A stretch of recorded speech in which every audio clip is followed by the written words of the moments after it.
Une foire, c'est une alchimie. Il y a ceux qui se promènent à la recherche des bonnes affaires, les vendeurs démonstrateurs et bien sûr gourmandise et attraction.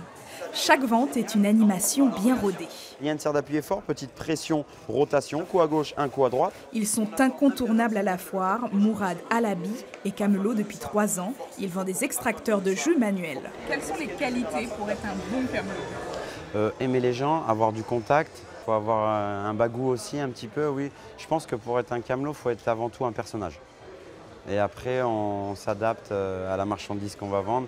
Le jus, il est excellent.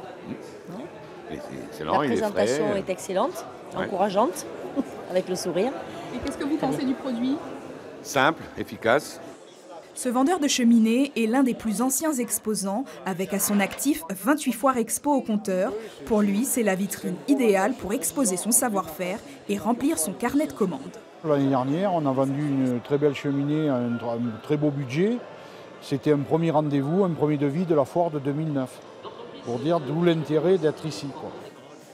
Qu'est-ce qui attire les quelques 50 000 visiteurs encore attendus cette année?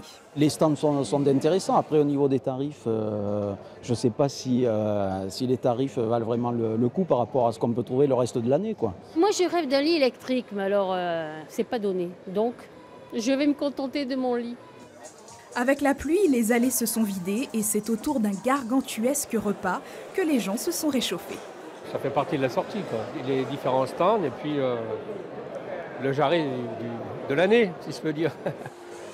Tous les manèges sont gratuits. L'attraction phare cette année, c'est la ferme de l'horreur qui a coûté environ 40 000 € à l'organisation.